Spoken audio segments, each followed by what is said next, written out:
Então, boa tarde, pessoal. Eu vou falar sobre Service Bus, plataforma Microsoft. Service Bus está muito ligado à SOA. Quem conhece o conceito de SOA, trabalha, já viu? Quem já ouviu falar? Quem já viu alguma coisa na prática, já fez alguma coisa, já mexeu na empresa? Na empresa vocês usam SOA? Legal.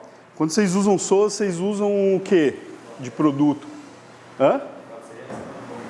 WCF faz um pouquinho ali de SOA, né? Mas na verdade SOA é basicamente arquitetura, né? Não é produto, né? Mas normalmente se tem Service Bus, né? Aí tem aquelas suítes lá da Oracle, etc. E na Microsoft é um conceito ainda, ele não, eu diria assim, é quase iniciante, né? Outras plataformas, né, como Java, já estão bem mais na frente de SOA. Normalmente o que se vê na Microsoft, em projetos na plataforma Microsoft, é o uso de web service, né? Mas fazer um web service não é SOA, né? Mas o nosso foco não é muito esse, né? Vamos falar especificamente sobre Service Bus. Então, meu nome é Emanuel Brandão, né? Eu falo Brandão porque é mais fácil do que falar Emanuel, dizer que tem 2 M's, é com U. Tenho 34 anos, esse ano tem 10 anos que eu estou em TI.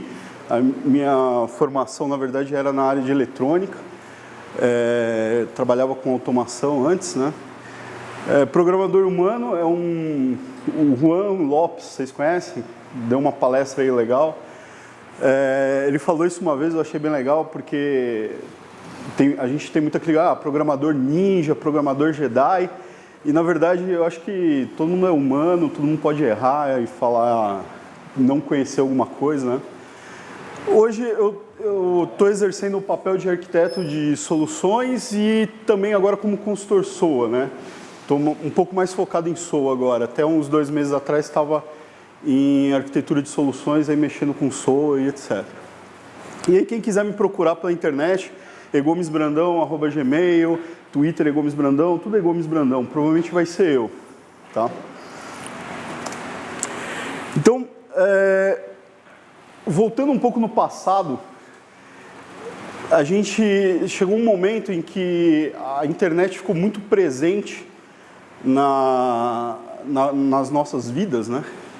E serviu como uma ponte entre aplicações, né? Então aí começaram a surgir as integrações e etc. E aí a gente tinha um desafio de como ligar alguma coisa que está lá no data center aos clientes. Um grande problema disso eram os firewalls, né? Os administradores de rede não gostam de vou pegar um serviço da minha empresa, uma aplicação, expor ela na web, aí qualquer pessoa pode chegar nela facilmente ou no servidor, né? Só que isso se tornou muito presente, né? Começaram smartphones, as próprias aplicações web, cada vez web 2.0, até mesmo os sistemas internos da empresa às vezes estavam em data centers, né? E aí a gente, alguns anos atrás, o pessoal começou a querer ligar essas coisas, né? Então eu não precisava mais, eu tenho que desenvolver todo esse range aqui de aplicações. Não, eu sou uma empresa de logística, então não vou fazer, sei lá, vendas, né? Eu faço pedido e envio, vou integrar com um serviço já existente. E aí começaram a surgir os conceitos de serviços, né? Então, se a gente for para a área de B2B, né? Antigamente você tinha um conceito de van, né? Van era uma empresa que ficava lá no middle e ela servia para entregar, por exemplo, um arquivo XML. Na verdade, lá na época ela era um TXTzão, né? Ela entregava de um lugar para outro. Era como se pegasse um disquete, copiasse e levasse para outra empresa, né?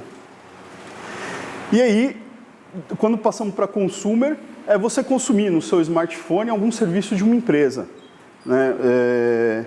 Alguma integração e etc. Alguns anos atrás, eu não sei se vocês já viram o Architecture Journal. Já viram essa publicação da Microsoft? Teve um cara, agora eu esqueci o nome dele, ele começou a escrever sobre como interligar essas aplicações, né? E ele começou a falar assim, já existe um conceito de Enterprise Service Bus, mas ele começou a fugir disso aí. Então vamos... Mais ou menos nessa época, surgiu o PopFly. Alguém viu PopFly? Alguém lembra? PopFly surgiu mais ou menos em 2006, mais ou menos, na época então que a plataforma .NET estava na versão 2.0 e estava muito forte essa questão de web services, né? E aí a Microsoft falou assim, poxa, eu já tenho vários serviços publicados. Naquela época a gente já tinha serviços do Flickr, a Netflix já tinha alguma coisa lá nos Estados Unidos. Então, você tinha esses pontos, só que eles estavam escondidos, né? E aí eles falaram assim, vamos criar um site em que a pessoa cadastre esses serviços lá e alguém vai lá, não precisa nem ter o conhecimento de desenvolvimento de software, né? Mas ela vai lá e vai ligar algumas caixinhas, interligar uma na outra, então você tem uma saída lá com um array de string, aí você pega um componente com tem uma entrada de array string, você pode comunicar. Alguém vê isso hoje? Alguém sabe de alguma aplicação assim? Se vocês forem no Yahoo, tem o Yahoo Pipes. Ele é dessa maneira. E é bem legal, porque você vai ligando as coisas, ele tem você usa uma linguagem lá que eles definiram como YQL, e aí você consegue fazer o que o PopFly fazia. E ele era bem visual, né? Aqui eles usaram Silverlight também, Silverlight, tinha mais alguma coisa de lançamento. E aí você arrastava isso tudo na web, tá? No navegador. Então você arrastava a caixinha, aqui é um RSS, aqui tá ligado... Tem 3 RSS ligados a um componente aí que eu não sei. Deixa eu ver se aqui... aqui ó. Aqui é um componente do Dig, ligado num Flickr, e aqui tem algum outro componente. E tem algumas dessas caixinhas que eram até visuais, por exemplo, carrossel. Então você pegava a Amazon, disponibilizava lá um RSS que tinha as imagens das capas dos filmes. Então você pegava esse RSS e consumia num componente visual que era um carrossel e apresentava isso, ficava fazendo aquele joguinho lá. E eles estavam meio que testando essas integrações, né? O PopFly ficou no ar, aqui é uma imagem até do Alpha, ele ficou no ar, sei lá, uns 3 anos mais ou menos, e ele foi desativado. Você podia salvar a aplicação, integrar ela no site lá e tal. Então a Microsoft nessa época ela começou a fazer esse teste, né? Vamos integrar tudo na web, né?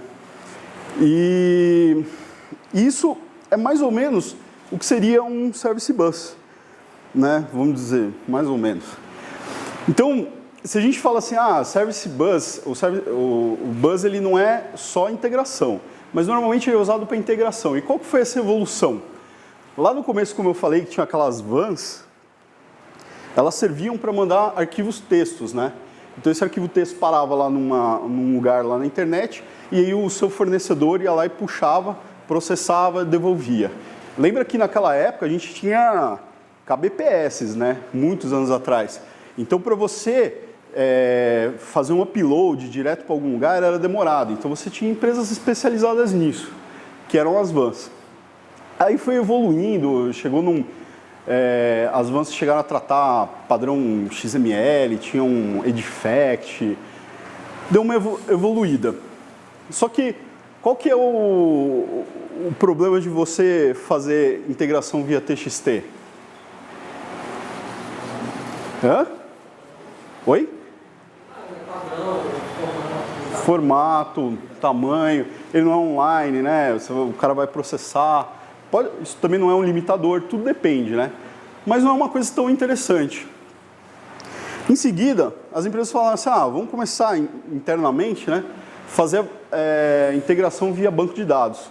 Então você tinha um banco de dados que é compartilhado entre diversas aplicações. Alguém já viu essa arquitetura? É comum, né? Qual que é o problema disso? É uma confusão, né? Porque a aplicação 1 tem lá a sua base de dados, né? Aí fala, bom, isso é uma aplicação de vendas. E aí alguém fala assim, a gente precisa de um estoque, né? Vamos construir uma outra aplicação. Mas não vamos fazer banco de dados, vamos usar o mesmo banco de dados que está aí na aplicação 1. Quando a aplicação 1 muda alguma coisa, quebra 2, né? Então, se você tiver diversas aplicações, é muito ruim de você equilibrar. O cliente que eu estava esse ano, ele basicamente era isso. Basicamente, não, é praticamente isso. A única coisa é que eles tinham um RP de mercado que estava um pouco fora, mas o RP também se integrava via banco de dados. Então, o grande problema que a gente tinha era, em homologação, subir uma base de dados para testar uma alteração de um sistema e, ao mesmo tempo, testar em outra. O grande problema era, a base de dados era gigante. E eles não criavam uma base menor para fazer um teste localizado, né? Então só tinha uma base de dados. Alguém alterava aquilo lá, quebrava todas as aplicações. E às vezes o desenvolvedor ia fazer um select, a maioria estava assim, né? O select no código, isso aí ia quebrar em produção. Então é muito complicado você fazer esse tipo de integração. E aí tem uma próxima evolução, seria a gente fazer uma integração via mensageria. O que é a mensageria? Você tem uma aplicação que você deixa ela isolada, né? E você abre algumas coisas. Então você fala assim, olha, eu aceito o pedido de vendas e vou processar e vou te retornar. E aí tem uma aplicação 2, que ela faz uma query, né? Ela manda uma mensagem para essa aplicação, ela é processada e devolvida em algum momento. Então, o que acontece? Você isola isso, né? Você não deixa uma aplicação mandar nos dados da outra. Você deixa desacoplado, né? E desacoplamento é uma coisa bem importante, que é difícil de você conseguir quando você tem o mesmo banco de dados, usar o mesmo base de dados. Tem coisas interessantes também do desacoplamento, que você pode ter diferentes tecnologias, né? Você consegue integrar mais facilmente tecnologia Java com .NET. Normalmente a gente faz... no .NET se usa muito Web Services, mas em Java você usa outras tecnologias. Tem JMS, que faz fila, tem o RabbitQueue. E a Microsoft não tinha nada disso, né? Ela tinha um produto chamado Beanstalk. Alguém já trabalhou com Beanstalk? Nunca trabalhei com Beanstalk, mas eu sempre ouvi assim, horrores do Beanstalk. O que eu acho que aconteceu é o seguinte, o Beanstalk foi criado de uma forma e à medida que ele foi evoluindo, né, as coisas foram mudando, eles usaram o mesmo produto para fazer diversas coisas. Então, você vê pouquíssimo, o mercado de Beanstalk é extremamente pequeno e normalmente são manutenções. Dificilmente você vai encontrar projetos novos em Beanstalk. Faz tempo que eu não vejo, tá? Aí, depois do Beanstalk, quando veio o .NET, teve aquela palavrinha services, né, junto lá com os web services. Então aí a Microsoft investiu muito em .NET Service. Mas ainda era uma coisa muito voltada ao próprio serviço, né? Você não tinha uma infraestrutura para suportar SOA, né? Ou mensageria. Em seguida veio o App Fabric Service Bus, e logo em seguida, isso tem já 1 ano e meio mais ou menos, ele virou o Azure Service Bus. Azure Service Bus rodando na nuvem. E essa evolução toda começou quando foi publicado aquele artigo no Architecture Journal. Se vocês procurarem lá, é bem legal de ler a motivação, como que eles estavam caminhando no desenvolvimento do produto. O Azure Service Bus não é um Enterprise Service Bus.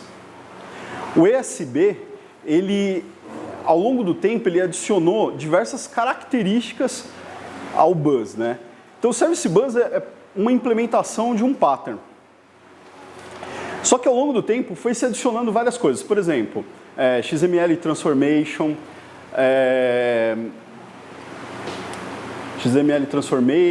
desenvolvimento, você faz alguns scripts lá em cima do seu serviço. Então, ficou uma solução muito robusta, né? Normalmente, se usa isso em empresas grandes e o que eu vejo, assim, o preço dele é bem salgado. Então, demora para uma empresa tomar uma decisão de, vamos para um Service Bus. Hoje no mercado tem praticamente a solução da Oracle, né? Ela domina 80% do mercado. Embora surgiu o Muli, que é uma iniciativa open source, que é um projeto bastante interessante e ele está ganhando bastante corpo. A versão on-premises, né? Você baixa lá, tem o fonte e tudo. E agora eles começaram a levar o Muli para a nuvem. Então a Muli Software está oferecendo o serviço Muli na nuvem. Então você não vai mais precisar instalar no seu servidor, fazer backup e etc. Né? É só consumir o que está lá. É uma tendência, né, as pessoas levarem alguma infraestrutura para a nuvem. E a Oracle também está fazendo isso. E tem mais uma empresa, agora eu não vou lembrar o nome. Parecido com o Muli, tem para .NET. Quem é .NET aqui? A maioria? E Java? Tem um. Então, assim, em .NET é parecido com o Muli. Você está lá no Codeplex, que é o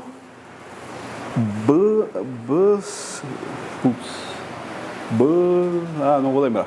Depois eu lembro. Mas é um projeto parecido, ficou bem interessante. Só que quando eu vi, acho que no fim do ano passado, ele não estava sofrendo muitas atualizações. Mas ele é estável, dá para usar tranquilo. Então, assim, eu falei, o Enterprise Service Bus é um agregado de coisas, né? Ele faz transformação e etc. Mas então, o Azure Service Bus ele é um ISB.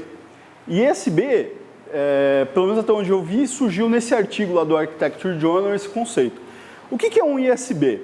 ISB é um Enterprise Service Bus que está na nuvem, né? Só que ele não tem várias coisas. Né? Então, transformação de XML não tem no Azure, programação de script. Ele é um bus. Né? Então, o bus é um canal que você manda uma mensagem e ele vai chegar em alguma ponta. É isso que ele faz.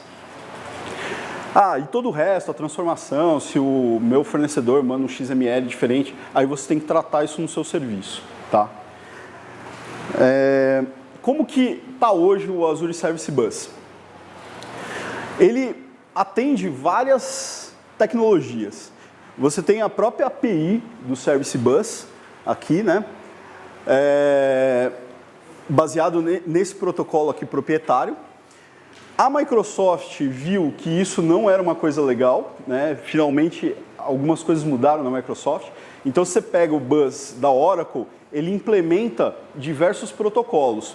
Aí você fala, poxa, se a gente ficar no SB Messaging, que é o nosso, né, a gente não integra com mais ninguém, a não ser XML, bom, tem o HTTP, né? Mas por que não usar um padrão, que é o AMQP? A AMQP é a base do RabbitMQ e é um protocolo aberto. Então, eles lançaram isso aí tem alguns meses, acho que foi em maio, mais ou menos. E aí você pode consumir isso via Java, né? Ele tem lá a parte, você usa a parte do Java que já tem lá o MQP, conversando com o MQP que está aqui no Azure Service Bus. HTTP, aí você consome em qualquer linguagem, né? Qualquer HTTP client, é usado bastante no Node.js, PHP. A Microsoft está suportando várias linguagens no Azure, né? Diferente das linguagens padrões do .NET, então PHP, Python, investiu bastante. E aqui, a parte quando é API, você faz direto lá com o .NET C# VB. Né? Embaixo você tem o Service Bus. Então, como eu falei para vocês, a MQP 1.0 agora está lá implementado. Se você tem uma solução que responde nesse protocolo, é integrar ela direto, sem transformação nenhuma. Qual é a vantagem?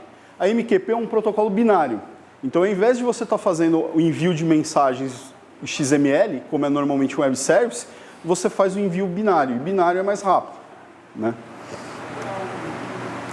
Então, o que tem disponível no Service Bus? Um tipo de mensagem é o Relayed. O Relayed é uma herança, esse nome, daquelas vans que eu falei. É como, eu quero ligar diretamente num data center, né? E na época não era data center, né? Eu quero ligar diretamente lá na empresa para consumir o serviço. Qual que é a vantagem aqui? Imagina o seguinte, eu tenho um serviço que está na minha empresa, dentro da minha empresa. Tem empresas hoje que têm parte das suas aplicações, da sua infraestrutura rodando no data center, mas a maioria das empresas mantém alguma coisa dentro de casa.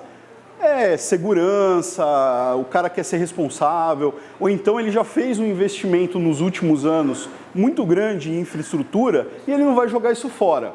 Então, como ele já construiu os serviços, ele quer expor isso, mas ele não quer expor diretamente. Ele não quer abrir aquela portinha lá, né, a porta segura e falar assim, pode conectar aqui. Ele quer isso, o administrador de rede fala assim, vamos passar para um canal mais seguro. Então você passa por dentro do Service Bus. Você liga ele lá no Service Bus e você vai expor do outro lado, você fala assim para o seu cliente, olha, você vai em tal endereço e conecta. Ele não vai saber aonde que está indo. Se a sua empresa está no Brasil, se está dentro de casa, se está lá na Índia, ele não sabe onde está conectando. Então isso traz uma segurança pessoal. O Azure Service Bus é um canal só de comunicação. Nesse caso, ele não faz nada, ele só serve como um canal de condução. Liguei aqui e sai aqui, tá? Então, esse tipo de mensagem é simplesmente quando eu quero expor o serviço, sem dar o meu endereço. Aí a gente vai para os tipos de mensagens mais legais, que é o brokered. O brokered é uma fila, só que ela tem persistência. Então é assim, eu vou empilhar várias mensagens e não necessariamente eu vou processá-las na hora. Então isso aqui vai ficar numa fila esperando que o meu serviço venha consumir. Imagina o seguinte, eu não tenho capacidade de processar alguma coisa, um monte de requisições durante o dia. Eu quero usar uma máquina lá à noite só. Eu deixo aqui nessa fila e vou processando depois. A gente vai ver duas finalidades disso aí. Eu tenho o tipo brokered, que ele tem essa pilha aqui, né? Então é assim, eu tenho o sysproperties, o custom properties e o body. Mais ou menos como se fosse num web service, né? Que você tem aquela mensagem SOAP, né? E lá dentro tem o seu body e o header. Sysproperties é do protocolo, então aqui dentro o próprio protocolo coloca algumas coisas. Custom Properties, você que adiciona. Então você coloca uma chave e um valor que você quer enviar, e o body você põe qualquer coisa. Tem limitações de tamanho, tá? Normalmente, você pode usar só o Custom Properties. Por exemplo, se você quer enviar uma mensagem dizendo assim, tal cliente solicitou que fosse despachado agora o pedido dele, né? Então você manda só aqui lá falando assim, é número do pedido e o valor com o número dele e dispara a mensagem. Você não precisa preencher nada. Ou então você está realmente fazendo o pedido dele. Então aqui você pode preencher alguma coisa e no body você coloca as informações, endereço de entrega, endereço de cobrança, etc. Lembrando o seguinte, Custom Properties não dá para você criptografar, o body dá. Então, se você está passando mensagens que requeram alguma segurança, tem que passar no body.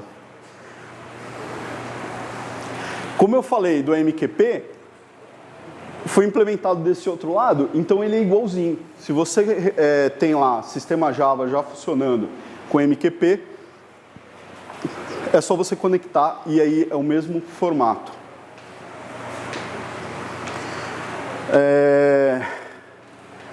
Então aqui eu tenho o tipo de broker message que é uma queue, é a fila com a persistência.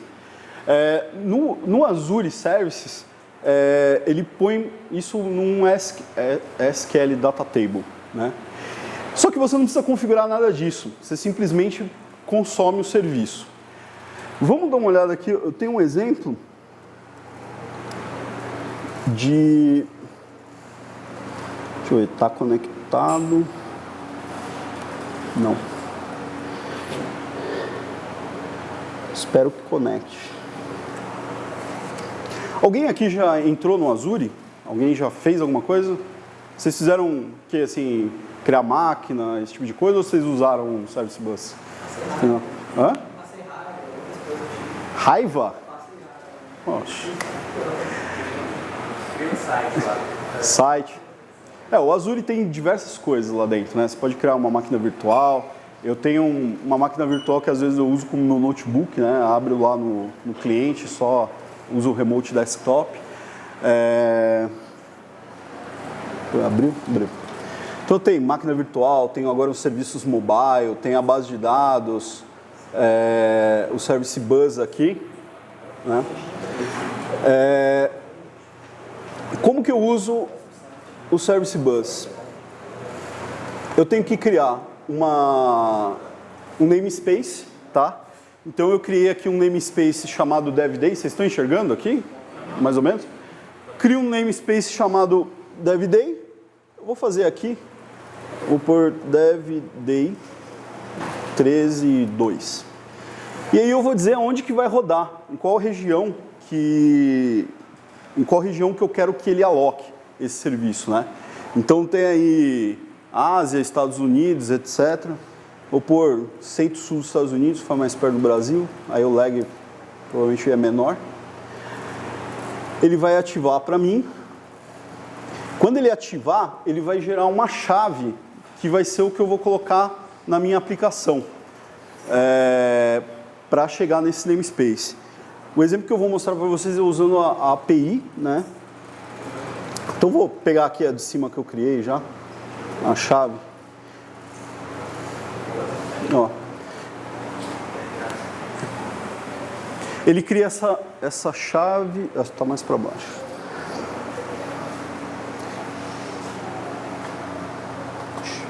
Não dá pra... Nossa. Ele cria essa chave aqui embaixo. Não vou conseguir abrir ela. Mas é o que está aqui, né? Hã? Ele põe aqui para você dar um clique lá e puxar. Então você cria esse namespace e aqui você cria as filas. Esse aqui é, vamos dizer, o meu dashboard de controle, tá? Então eu criei um namespace e dentro do namespace DevDay eu criei uma queue. E eu posso criar isso aqui via o meu dashboard ou mesmo pela API.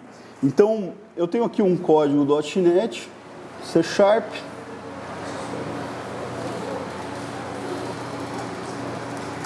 Vamos olhar aqui ele. É um sender, é um programinha.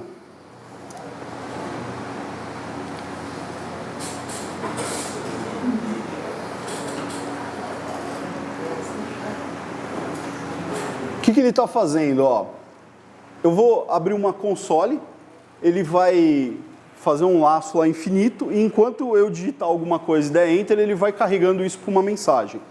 Então ele olha assim, está vazio, se não tiver vazio, ele chama a queue passando essa string que eu digitei. Aqui embaixo, peraí, antes aqui, né, no message text, generate message, eu vou criar a minha mensagem, né, criar aquela pilha, e aqui eu simplesmente usei eu não usei nada do body, então eu estou criando dentro de properties,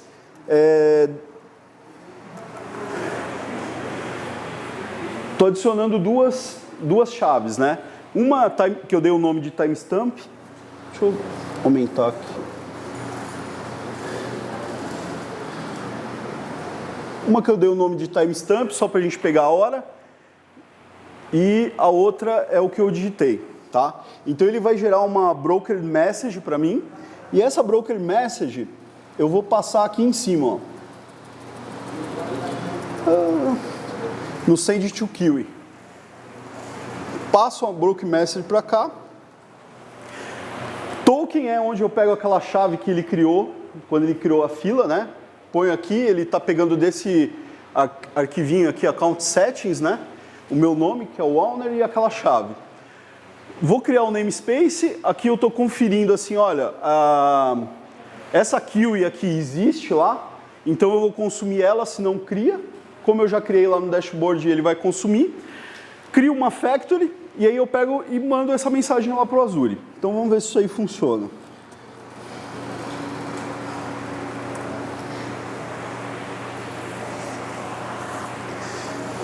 Vou pôr... Opa.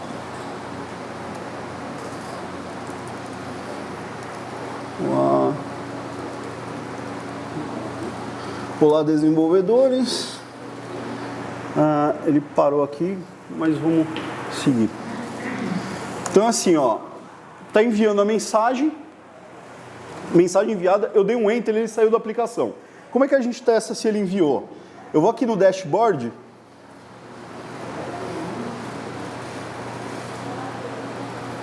Opa.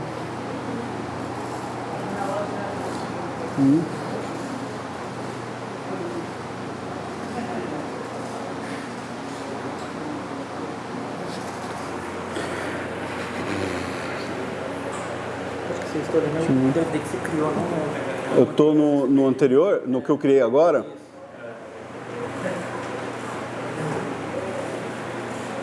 Não, estou no... Estou aqui mesmo. Mas o novo é o DevDay 2 aqui embaixo, ó. Tá vendo? Demora um pouco, acho que para dar um refresh lá. Bom, hora do último, ó, 14h33, né? Ah, tá aqui, ó, comprimento. Opa. Comprimento da fila. Comprimento da fila tem um lá, tá? Então, como eu falei para vocês, ela é persistente. Então ela tá lá. Vamos consumir essa mensagem. Tem um projetinho aqui, receiver, que faz o caminho contrário, tá? Ele vai criar um client da Kiwi, com esse mesmo nome, e vai lá, dá um while, e ele vai falar assim, ó, dá um receive aí. Se vier alguma coisa, ele vai dar o display pra gente.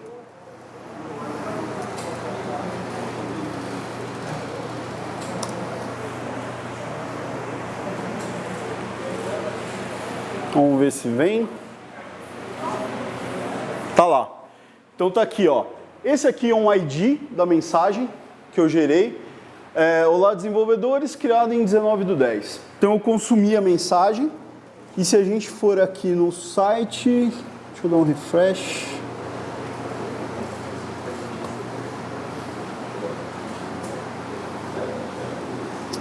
Cadê o...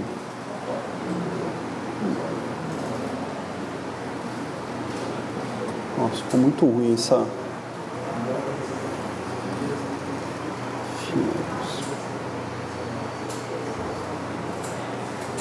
Tá lá, comprimento 0. Comprimento 0. Então ele consome a mensagem, traz para mim e apaga ela lá do servidor. Simples, direto. Ele consumir essa mensagem, ele trabalha com exposição múltipla. Tipo assim, se eu tiver duas aplicações tentando receber a mesma mensagem. Dá para fazer, você deixar... quando... Quer ver, ó? Quando eu excluí aqui, ó, eu dei um complete nela, né? Por isso que ele vai lá e apaga. Eu posso não dar esse complete, mas aí também vou ter que ter uma maneira de separar isso daí, né? Porque essa mensagem vai ficar lá e se eu consumir numa aplicação depois vier a outra, aí a minha primeira aplicação, como é que ela vai saber que já processou, né? Vou ter que fazer essa lógica dentro da aplicação. O ideal seria que não fizesse isso, né? Mas se você não der o complete, ele vai ficar lá. Lembrando que aqui quando você cria Kiwi, ó,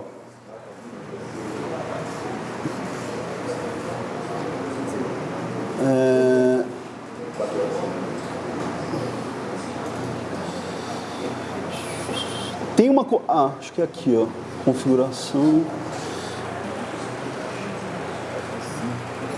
Ó, você dá uma durabilidade para a mensagem, tá? Então é assim, se você puser um dia, não for consumido, ele vai apagando, tá?